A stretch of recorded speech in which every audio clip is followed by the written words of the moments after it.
David Kim and his wife Pam live a happy life and have a healthy relationship with their daughter Margot. They document all their life with her on their computer with video evidence, from the first time she attends school to her first piano lessons and all other important life milestones. Unfortunately, Pam was diagnosed with lymphoma and she starts her treatment. Her treatments go well, but she relapses and has to get admitted again. All efforts to make her recover fail, and she dies when Margot enters high school.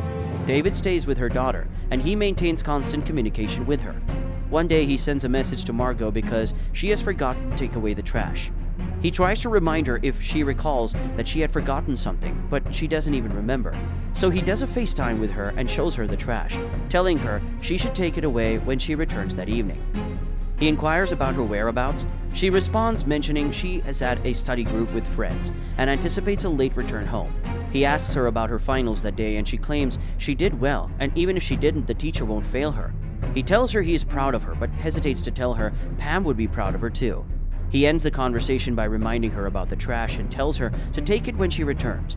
After the call, David's brother Peter calls. He asks David about the recipe for one of the stews Pam makes, and David searches his computer to find the recipe. He sends it to Peter, who also tries to ask about his and Margot's relationship.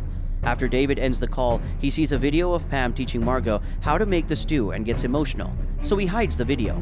That night, Margot calls him 3 times, but he misses it all as he is asleep. When he wakes up, he assumes Margot has prepared and gone to class, so he calls her repeatedly. And when she doesn't pick up, he leaves a voice message asking her when she got home the night before and when she left. After the call, he notices the trash is still there, so he takes a picture and sends it to her, asking her why she hasn't thrown it away. He keeps sending her messages throughout the day, but he gets no reply from her. He gets concerned during work and after work. He recalls she attends piano lessons on Friday, so he searches his mail for the piano teacher. He calls the lady who tells him that Margot had canceled her piano lessons for about 6 months ago. This is a shock to David because he gave Margot money for those lessons, and she didn't say anything. He opens the school site and takes their numbers, only to confirm Margot didn't come to school that day. He speaks with Peter, who reminds him that Margot is a teen and she could have been messing around, so David should call her friends. David then tries to find Margot's social media accounts, but he sees that all her accounts are all private, while David confesses that he doesn't have any of Margot's friends' numbers. Peter shoots a question and triggers his mind about who might have them. He considers that Pam has a directory of Margot's childhood friends, so he logs into Pam's account, where he finds the number of the mother of Margot's childhood best friend, Isaac. He calls Isaac's mother, asking about Isaac, and she tells him that Isaac and his friends were hiking on the mountain, and there is no network coverage there. So that is most likely where Margot is.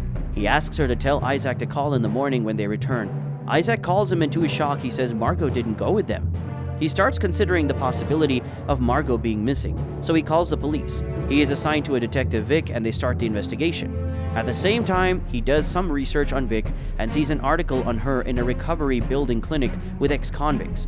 David then manages to get access to Margot's Facebook by creating a recovery email and starts calling all her friends. Vic instructs him to jot down all his findings in a spreadsheet and share them with her later. David soon gets frustrated and he receives an email from Vic. It shows footage of Margot's car exiting town after filling up with gas, and he pins her last seen location onto his Google map. He accesses Margot's bank account, where he finds out she had been saving her piano lesson fee, and she withdrew $2,500 some days ago into a deleted Venmo account. They continue the search, and Vic finds out that out of the deleted information Margot had on her phone was a forger's phone number. She finds out Margot had gotten a fake ID at the same time she withdrew the money, and that Margot sent the money to a Venmo account under her name. She tells David to start considering the possibility that Margot ran away, but David refuses to believe that. He finds Margot's frequently visited sites, and he finds a streaming site, Ucast. He watches some of Margot's videos and realizes he didn't really know her. Vic investigates all the people Margot interacted with on the site, especially a lady named Fish and Chip, but they all had alibis, and they know nothing about Margot. She tells David he can't know Margot completely and talks about when her son misbehaved. David also starts considering the possibility that Margot ran away. He decides to shut the computer down, but before he does that, he sees a lake on the site. He finds the location and sees it's 5 minutes from where Margot was last seen. He drives there and calls Vic. Upon getting there, he finds Margot's key holder. Vic arrives and they find Margot's car inside the lake. Fortunately, she isn't inside, but they find blood due to an altercation, so the case becomes a kidnapping case. They find a sum of money she withdrew in the car and they beg for volunteers to search for Margot. The rainy season starts, so the search stops, but the investigation continues. The hashtag finds Margot starts trending, and even schoolmates who aren't her friends start making fake cry videos claiming they miss her. People start blaming David for his bad upbringing, and while searching the internet, David finds a comment that triggers him. He goes there and fights the boy, and as a result, Vic removes him from the investigation. He reminds Vic that he initiated the investigation, discovered Margot's true whereabouts, and located the car. Despite this, Vic asserts that due to his emotional involvement, he can't consistently make sound judgments. She mentions she has professionals investigating the case and is confident in their progress, urging David not to intervene. Despite David's attempts to plead, Vic remains firm. Vic ends the call, but David continues with his own investigation. While he does that, he sees the picture of Margot's car after it was brought out of the lake. He zooms into the picture and finds a shirt that belongs to his younger brother, Peter. To confirm, he checks Peter's contact on Margot's phone and sees the shirt is the same as Peter's profile picture. He proceeds to read the message shared between Margot and Peter and sees them talking about how they enjoy their night together and how they keep making plans to see each other every night.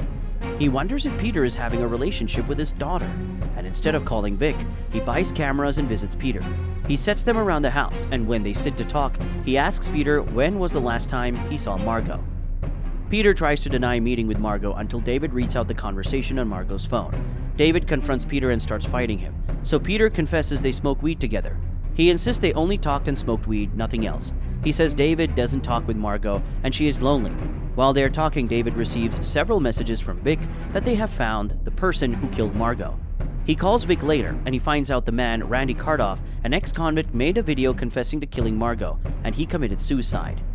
She mentions blood samples of Randy by the lake. Despite David's skepticism, Vic confirms Margot has passed away. He reluctantly uploads Margot's picture to the funeral streaming site. However, he sees that the lady on the thank you page resembles the picture on Fish and Chips' Ucast page. He realizes it's a stock photograph. He calls the owner of the stock photo asking about Margot, but the lady says she doesn't know Margot and the police never called her. He calls Vic, but she doesn't pick up, so he calls dispatch. The receiver talks about how Vic volunteers to take the case. He had thought Vic was assigned. He researches on Vic again and comes across the same article with the ex-convict and notices Randy standing beside her. He rushes to Margot's funeral with the sheriff and Vic is arrested shortly after. Vic confesses that her son Robert was Fish and Chip. He had known Margot since elementary school and liked her. He saw her on Ucast and created a story about how he works to pay his mother's hospital bills. As a result, Margot sends $2,500 to his account. But he feels bad and decides to come clean. He follows her to the lake, finds her smoking and tries to speak to her, but she pushes him. In defense, he pushes her and she falls into the ravine. Robert calls Vic for help and Vic says she will cover it. She pushes the car into the lake and covers it up. She takes up the case and plants that Margot ran away. When she saw that David found the lake, she claims that the ravine area had been searched, and when the rain started, the search stopped. However, she needs something more to stop the investigation. That is why she uses Randy. She begs for her son's pardon in exchange for confessing, and on their way to the ravine, David insists Margot may still be alive because the rain fell 2 days after she went missing.